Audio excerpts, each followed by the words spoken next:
Hello and welcome to another episode of the Plus 63 HP podcast. I'm one of your hosts, John Clemente. Alongside with me is my bestest best friend, CHUBAX. CHUBAX, how are you doing? Good, good. Ready for my vacation? A few more days, but yeah, happy to be back. We missed you. Yeah, we had a couple of weeks of hiatus again. 4th of July weekend, plus people had some prior engagements, but I'm also happy to be back. If this is your first time watching, thank you very much for the view. If you do not know, Plus 63 HP is a stable of podcasts and videos where we have on Mondays and Tuesdays, or most Mondays and Tuesdays, we review a show or a movie in depth, provide our opinion and rating, so we can provide you with information if you should watch it as well. We also have a podcast about our very first D&D campaign. A couple of middle-aged guys playing tabletop games online, recording it, putting it on YouTube for posterity and for fun. Those episodes drop on Wednesday. On Thursdays, we typically drop a curation of clips, trailers, featurettes, short videos, and we react to upcoming content coming down the pipe and see how hyped we are for these types of content, movies, shows, etc. We say plus the things that we like, minus were the things that we don't. On Fridays, Chubax and our other best friend, RJ, cannot get enough of D&D, so they have their second uh, um, campaign running as well. So we have a bit of a backlog of videos from the past couple of weeks. So we're trying to pump it out almost on a daily basis across the week. So tune in for a lot more of those. But on this particular episode, we are taking a little break from reviewing Yellow Jacket season 2, like a mid-season break. And when we plugged in a very family friendly, very light, Very family, yeah, very, family very movie. it's a family movie, Evil Dead Rise. And before I turn over a bit of the plot to Chubax, I'll do a little bit of stats about Evil Dead Rise. We'll talk about the things that we didn't like about Evil Dead Rise, and then we'll kind of rate it, provide our opinion on how much we would suggest you guys watching the show. But first, Evil Dead Rise was released on April 21st um, in the United States, but in July or late June, it dropped on streaming on Max, at least here in the United States. That's why we are doing this review. It's written and directed by Lee Cronin. A little bit of like a wiki search by writer and director Lee Cronin. He did Billy and Chuck, Ghost Train, Hole in the Ground, 50 States of Fright. So he has a bit of a wide variety of experiences in terms of movie. I think 50 States of Fright is the only one that is like glaringly like a scary movie, but I'm fairly impressed. So it's based on the characters of Sam Raimi's the Evil Dead universe. I am not quite an expert, but this is has a very big cult following, and this movie may kind of just push me a little bit to kind of go to YouTube, see the entire Evil Dead universe and see how it runs and goes, and enjoy the ones that are good, enjoy the ones that are bad good as well. uh it stars Lily Sullivan, Alyssa Sutherland, which is now my new redhead crush. Morgan Davis, Gabrielle Eccles, and Neil Fisher. The good thing about this movie, the runtime is 97 minutes, so hour and a half. Very short and sweet. No fat. No fat. But even if it's like kind of high pace, it has good space to breathe. All of those like scary jump scare modes as much. And the impressive feat about said movie, that's why I feel that this is going to be, a resurgence on the universe, is the budget is listed as 15 to 19 million dollars, which is for me extremely impressive considering the amount of blood that was spewing everywhere. I thought it was just like $19 million worth of blood the entire movie Mm-hmm. for the movie, but the total budget is $19 million, and in the box office, it garnered 146.5 million dollars. So using our three times the budget as a barometer for success, this is 10 times the budget. So this is way up there. So I am extremely impressed about this new foray in terms of the Evil Dead universe. Again, part of the Evil Dead universe is like there's like Army of Darkness in 1992, Ash versus Evil Dead, which Mm-hmm. is a TV series. 4 seasons of it, and then this one, right? So it's pretty great. With that, Trubax, before we get into the actual synopsis and actual elements of the movie, general thoughts, initial reaction after you or while you were watching Evil Dead Rise. Um, yeah, I was excited and I loved it. I'm a fan of Evil Dead. I didn't watch everything, but I watched a season or two of the Ash vs Evil Dead. I might go back to it actually, but I think I saw the remake also. But I like this more, and of course I love the Evil Dead 2 and the what was the third one? The Uh, Army of the Evil Dead. Army, yeah, that one was awesome. That's one of my favorites. So yeah, I came in here with big expectations, and I loved it. I enjoyed it. when the movie came out, uh, there was kind of like a viral few weeks on how much Alyssa Sutherland was enjoying being this scary character. So she was posting a lot of behind the scenes. She was Really, having I a didn't lot see of fun that. with it. Yeah. Honestly, So I followed her immediately, and it was kind of like, she won out of the makeup, before she becomes, spoiler alert, a demon. It's in the poster. She's just like fucking gorgeous redhead. And she was nice and sweet. So it was kind of cool that she was posting how much blood she was drenched during set. So I really enjoyed that. Um I was reading a lot of really positive reviews when the movie came out, kind of like it's a great date movie, etc., etc. So watching this, I too had semi high expectations. Um, and it was very enjoyable. It was fun. Like what you said, it's no fat. The plot is, there's nothing too deep about it. It's pretty straightforward.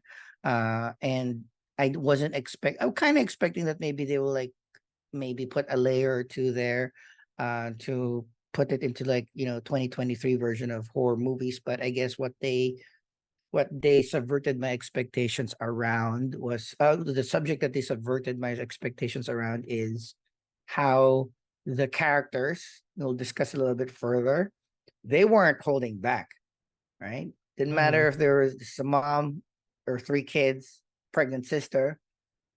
Fuck, none of that mattered at all, right? It just like the movie just progressed. And also I think that was kind of the thing that surprised me the most about the movie. There's a giant thing that I kind of hate, which we'll discuss as soon as we start because it's part of the start as well.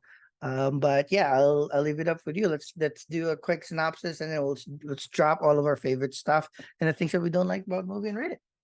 So yeah, we start in Evil Dead, uh, Evil Dead setting. Wait, let me just get get the Evil Dead universe correct.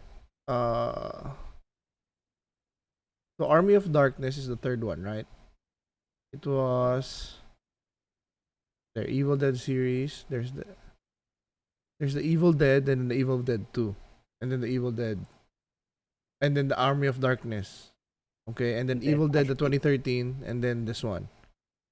Uh wait. I think the second one was also like a remake. Eh. It's considered both a remake Yeah, and a sequel of the first one because it the started the 2013 one. same. No, no, no. The Evil Dead 2 that was the 1987. Oh, got it, got it, got it. Yeah, because Yeah, it's like a remake of the first one also. immediately, but like a requel. So they were already doing the requel at 1987. So that's the first one and the second one both starred Bruce Campbell, and then the third one was Army of uh Army of Darkness. Army of Darkness. So anyway, and then after those three with Bruce Campbell, we get the remake or the new version in 2013, and then this one. So we start in so for Evil Dead Rise, we start in um a typical Evil Dead setting, a lake, cabin by the Cabin in lake. the Lake. Yeah, so we have two women, cousins Teresa and Jessica, along with Jessica's boyfriend Caleb, who is like a real bitch. Actually, I call him a bitch, like not a nice guy. I don't know how these guys get girlfriends, but I guess birds of the same The feather. douches get the girlfriends. Yeah. So, anyways, we only see Teresa though. I think right, Teresa. Yeah, and Caleb by the lake, and they said that Jessica wasn't feeling well, and then when she checks up on her, she's like not acting herself, sick, and then suddenly I think she threw up or something, right? And then She, yeah, she scalps Teresa. she first Jessica. recites line per line from this book that was there, Okay. right? Oh yeah, yeah. Oh, so that was a creepy Awesome sign. changing of voice tone, the usual like Yeah, yeah, yeah. I forgot about precursor to being possessed. so while Teresa was waiting beside Jessica, she was reading a book, and then suddenly Jessica pops up, but facing away, and starts reading what Teresa's reading on her book without being able to see what it is. And suddenly she attacks her and scalps her.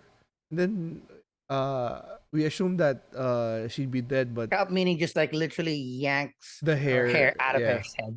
Cool, coolest. I was surprised. So at this moment, I knew, okay, we're not fucking around. It was yeah. quick, right? There's no like, usually if this were like the early 2000s, 90s, it'll be like 2 days before they realized she was So, possessed. It's yeah. like nope. So, anyways, we realize that Teresa's running away, calling for help from Caleb, and then Jessica comes, uh, decapitates Caleb, right, and then levitates above the lake.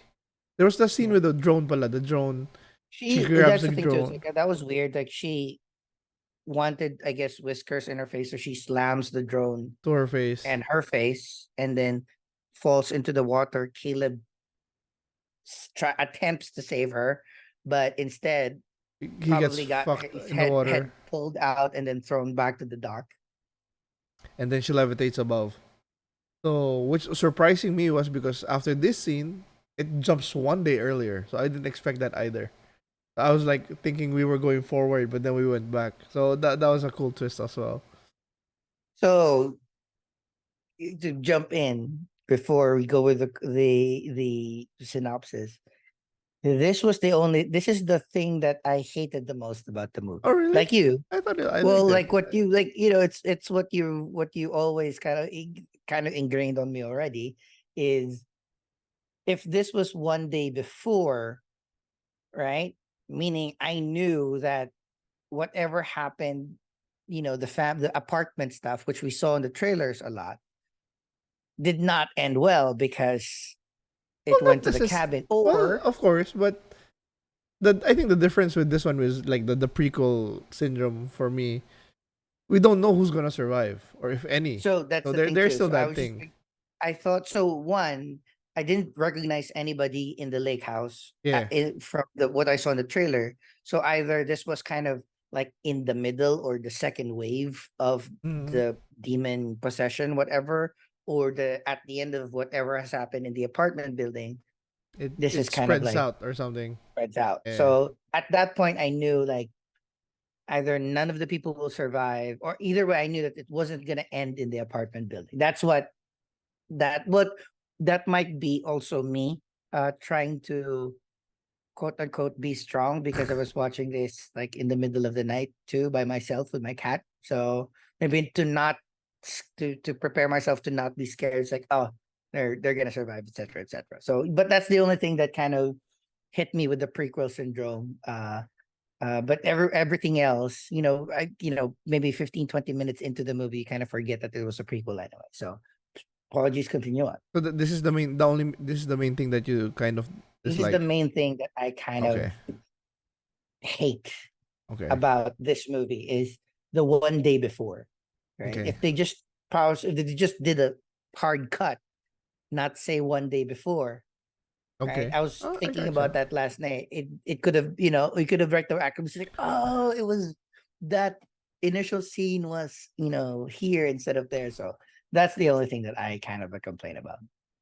Okay. So anyway, so we jump one day earlier, and then we follow Beth, a guitar technician. I don't even. I think she's not a guitar. She's like A roadie. assistant staff on the roadie. I don't that set up the Yeah, a equipment. roadie. That was what I was thinking. So she finds out she's pregnant, and she's not happy about it, and she goes and goes to meet her sister, Ellie, who is a tattoo artist and a single mother to teenagers Danny and Bridget and a child, Cassie, in their homes at Monday Apartments, a condemned LA apartment complex.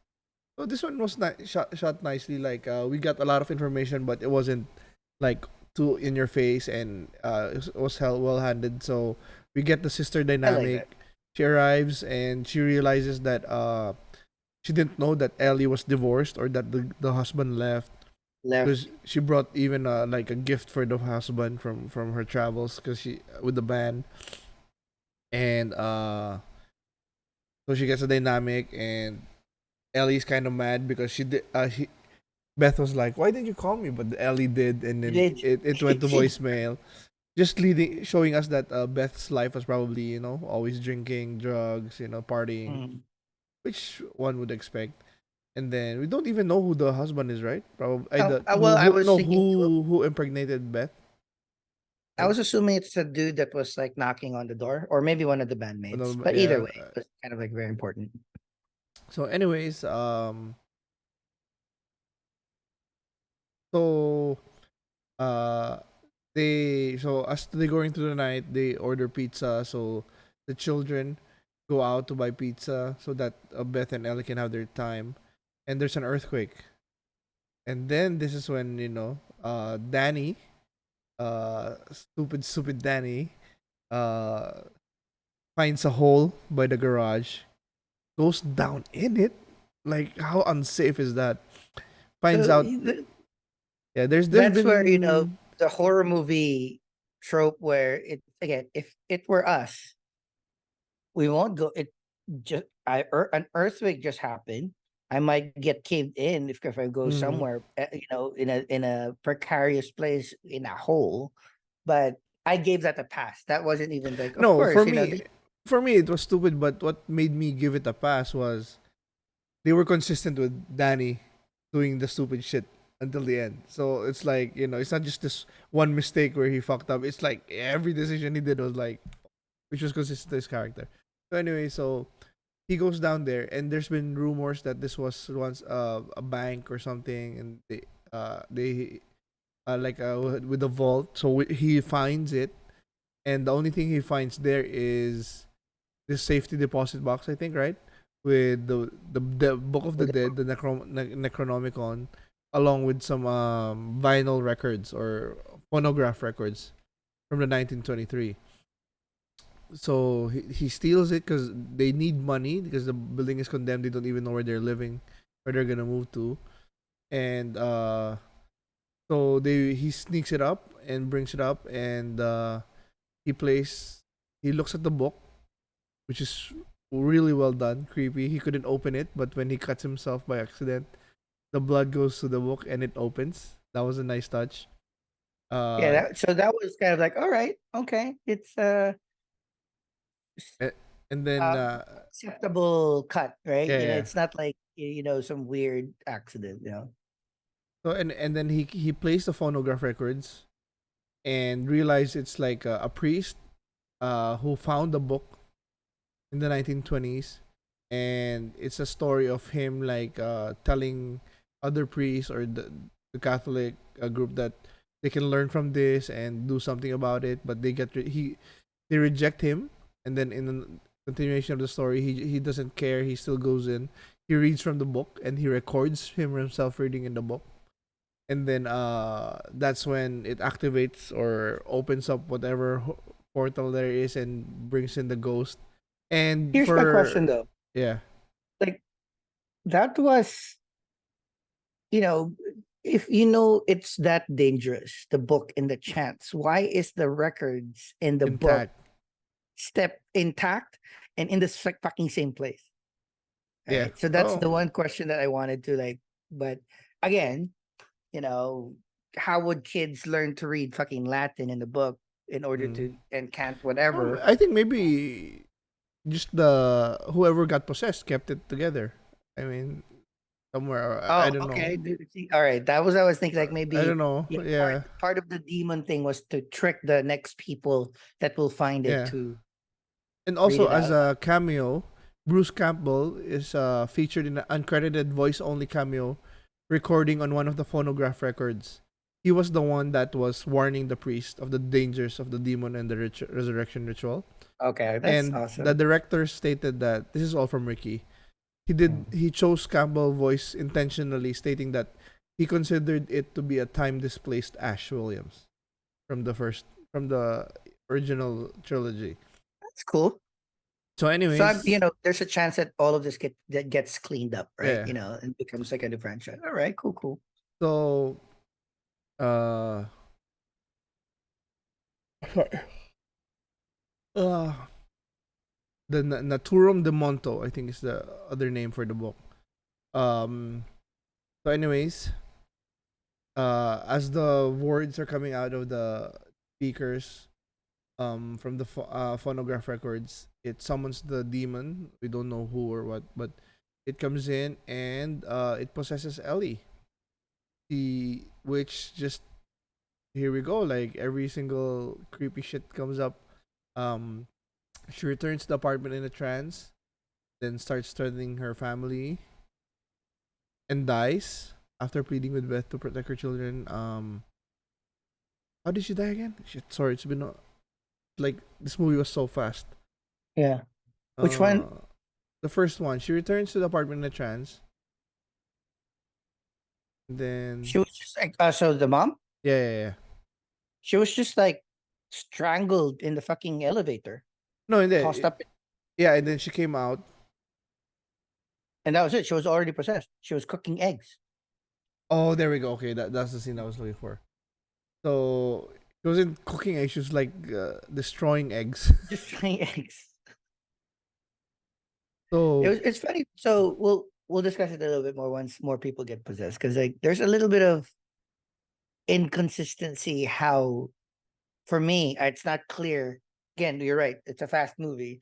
How people get possessed by the demon. So yeah, yeah, yeah. I think it's like if you get cut or something.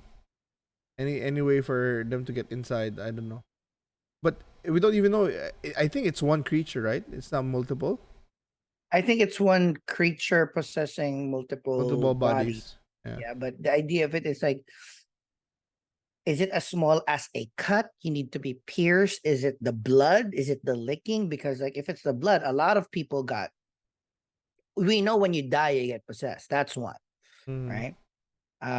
But like there's a lot of times where the survivors got a lot of blood on them too. So I that is don't know. true. I think maybe it's a cut. I don't think. Anyways, let's continue. But it's always been, you never knew because like Ash from Evil Dead 2, hands got possessed and he cut it and it didn't possess him anymore. So just the hand. So it's like it's weird. I think that's the point. So yeah, we get this scene where they put her in the bathtub, try and cool her down, and she just wakes up and it just the effects here, the makeup, the acting, it's well done. But the thing I'd like to point out is like Evil Dead, Sam Raimi's Evil Dead, as you all know, Sam Raimi, his horror is like campy. You know what I mean? Campy. Campy comedy, still Mm. horror, but still there's always a lot of humor in it.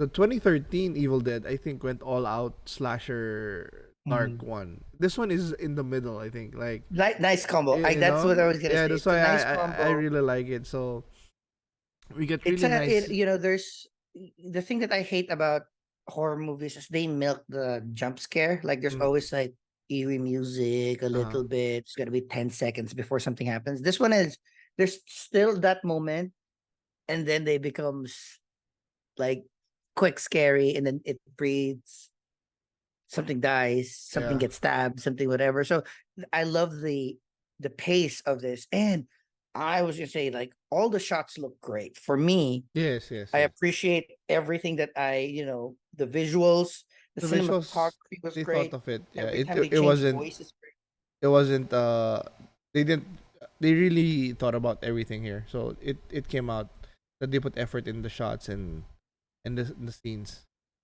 So anyways, yeah, Danny was being stupid with that, and who- Bridget is the other one, right? Bridget, yeah. Bridget is the one of the daughters. Mm-hmm. Bridget, Kelsey, and what's the name of the Cassie dude? and Danny. Danny, the DJ Danny. Uh, so wait,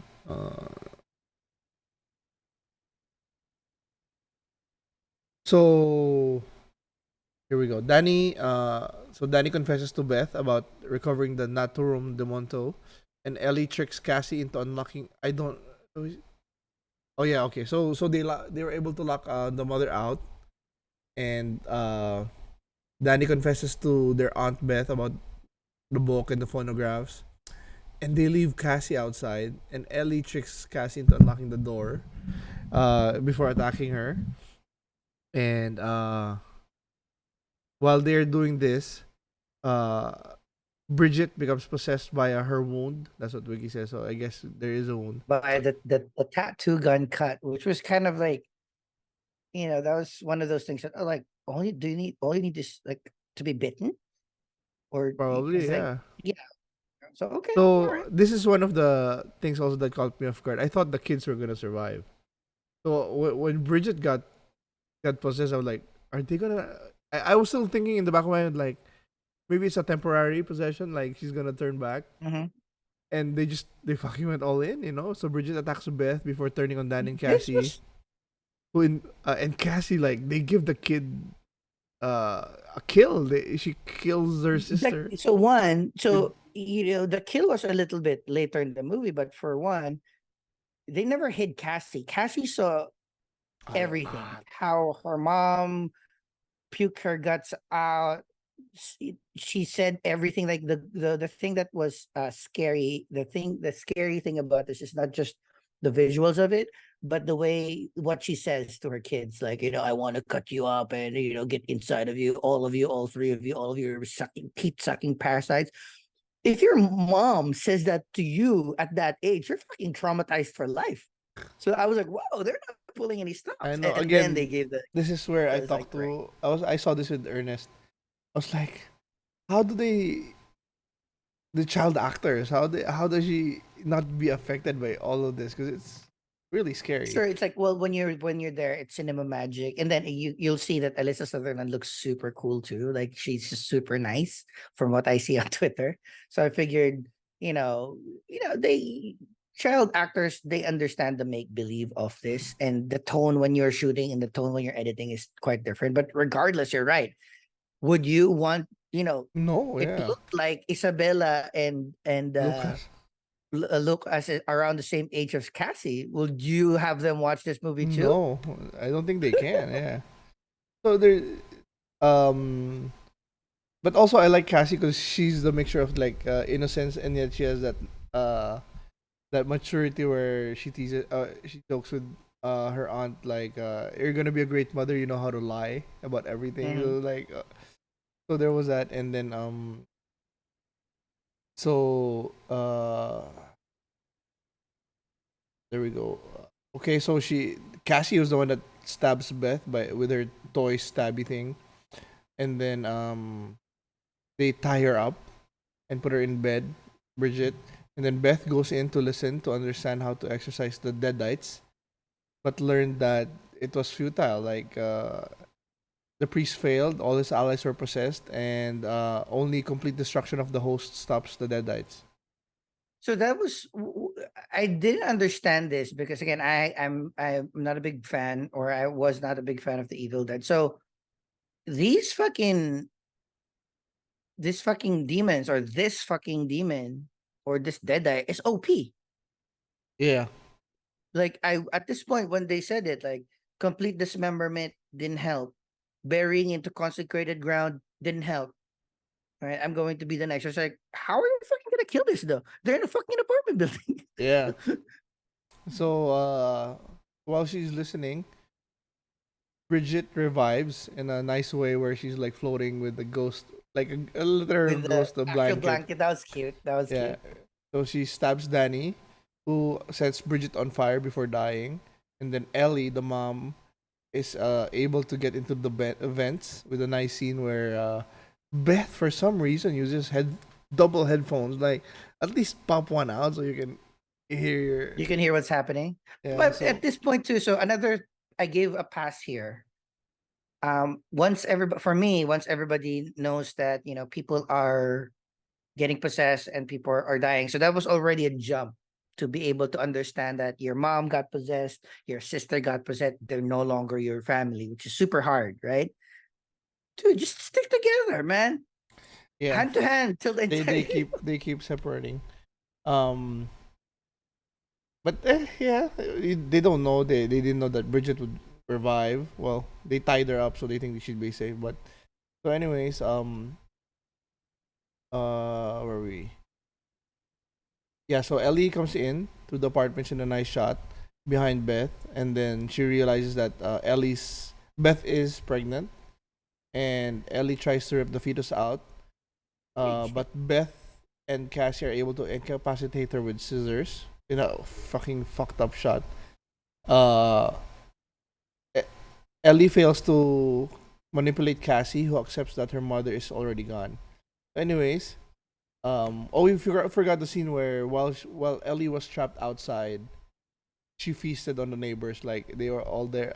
There was no. This is That's where I cool. knew that this was a really dark story because none of the neighbors survived. Even the child. They showed the child getting fucked. It's a cool it's a different take on the hallway scene. I really Yeah, liked it. it was amazing. So she killed was it two adults, like the old guy with the shotgun and the buff guy in the wife beater shirt, and then the two brother And then the buff guy's brother with the long hair, and then another kid. another thing. Yeah. That was the one of the things that kind of surprised me the most. Like there was a kid there, and the kid, you just see the kid fly and get hit like the corner of the elevator. Uh-huh. Fucking dope. I know. So anyway, uh so Beth and Cassie try to escape and they go through the bodies, and she's able to, of course Ellie's still there, but she's Beth was able to get the shotgun, shoot some. Uh, so now at this point, both the three ones are the other family members are all attacking Ellie, Bridget, and Danny, and they try. Beth uses a shotgun on them, but is able to escape through the elevator. And then at this point is when I didn't expect another change where all the dead bodies, they kind of, I thought they were feasting on Ellie, but then they combined into a multi-limb creature. It says here known as the Marauder. But anyway, they climb atop the elevator to attack the pair as the elevator fills with blood. But it crashes down, and Beth and Cassie escape the parking lot. And then the Marauder attempts to capture Cassie and attempt to behead her with a chainsaw. But Beth returns and distracts it. And of course, we get the scene with the chainsaw and the Yeah, that's the shredder. thing. It's like, one, why do you have a chainsaw lying around in the basement? Two, why do Why you have is a there? woodcutter lying around in the basement? It's fucking LA. You don't need it. It's an apartment building. So either way, it makes so another pass that I gave because it's a horror movie. I'm sure maybe somebody's job or something, or they parked it there. So yeah, the using the chainsaw and the wood chipper, Beth was able to force the being into the wood chipper, and it gets shredded. I think did the hand fall? I was expecting like the hand falling, like surviving, No, but I don't that's think the other they thing didn't too. show it right. Is it the blood? Because the entire body, there's also this was one of the weaker points for me too, apart from like why is there the chainsaw, understandable, we need a chainsaw scene and it's cool. The um the why there's a wood chipper in the basement kind of like threw me off. But that wood cutter scene was like 3 segments, right? Mm-hmm. Like half of the body stabbed to the head, and Yeah, then the so rest of the body, the head gets left behind, and she goes on and then a the rant head. where she says that she'll be a failure as a mother, and then Beth kicks the head into the chipper, and Beth and Cassie escape together. And that's the next morning when Jessica goes to the parking lot to leave for her vacation, where she's attacked by another unseen force. So that is it, and that's the one day earlier. But also here in Wiki says the future. Uh, if Evil Dead Rise, they plan on continuing it. So what he said. I think the stories will progress a little more now. We're going to try and do them more like every 2 to 3 years. It's also the first time Sam is working with his brother to create an overall Bible that will give future writers and directors an idea where this thing should go next to potentially tie in some of these stories. So yeah, I'm That's excited. cool. I can't wait. Um, This was directed uh, by Lee Cronin, but produced by Robert Tappert. But I'm sure Sam Raimi was connected here, right? yeah, I'm sure Sam Raimi is part of the uh Robert Tappert, but yeah, I'm sure Sam Raimi is somewhere here. Right. Well, uh, yeah, I mean, again, it's plans for Evil Dead 4, etc., etc. So it's great. With that, what are like your favorite kills and final takeaways before our rating of Evil Dead Rise? The stabbing by Cassie was high. The merging of the bodies was big surprise, and of Hmm. course the chainsaw scene was amazing. So that's Uh, the one for me. the the Cassie, the youngest kid's stick kill of her older sister, That was fun. that was very fucked up. But also, I just like the changing of the voice of the mom, like Alyssa Sutherland. I know it's a lot of effects, but she can speak so sweetly for a little bit, and it becomes a I little bit more know. demonic, and then it comes back to like, oh my god, Cassie, she's trying to take you away from me, etc., etc. Yeah, those are like a lot of standouts. Even the first time the mom, um she died, she woke up, like her eye ate a fly, right? That was there either like a scene where her eye was wide Wide open, a open. fly lands on the eye, and then it comes into the pupil, etc. And then they put her in the water, and then she starts in doing her demon stuff, comes out of the water, Crawling the tries to fight the walls. demon, That was always crawling the badass. walls, and then like a uncomfortably long scene of puking. And then plopping down again. I was like, cool. I do like the idea that the people that they possess fight a little bit, but it's already lost. Like Mm-hmm. that's It's super just cool. taking some time. Yeah. What will be your rating of Evil Dead Rise? Oh. For horror, that we haven't had good ones this year, so I'll go with the 9. That was well done. It's high up there. I mean, that's what I want for a campy real horror, because it's like a combination. So Mhm. for I real horror, my barometer is like uh what, the husband and the wife, um Conjuring. Conjuring. Yeah, those are the real ones. But for camp, this one is in the middle, so I give it a high nine, a good nine. I was gonna give it an eight, a high eight, and it's with a caveat that story is weak. I mean, it's not that it's a bad story or it's like a stellar story, but it's horror. There's a lot of it just happens kind of thing. So um the highness of my score is because it is exceptionally well shot, well Mm-hmm. directed. It's scary, but not. It's gruesome, but not like uh what's this movie that was the same director as Midsummer? Um, the girl with the fuck um forgot, but it's it's not body revolting gruesome. It's acceptable levels of gruesome. The pace was well done. The the horror was almost believable, right? All those like little stabbings here and there, little kind of like torturous things here and there, puts you on an edge, but not gets you over the edge where you get turned off with the blood and the gore. Oh, So, that reminds me. My favorite one is also the cheese grater. oh, That and the calf cheese fucking grater. So hurt. that was one of the things where like, ooh, that That sucks. one sucked.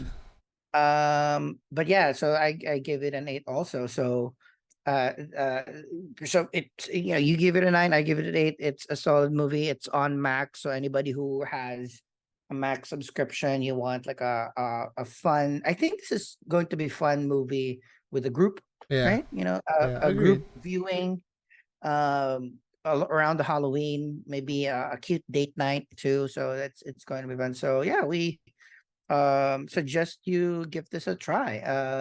That's the episode. That's our rating. Chubax Final Words. Yeah, give it a shot. It's fun. It's fun to enjoy some of these horror movies, and this is one of the good ones.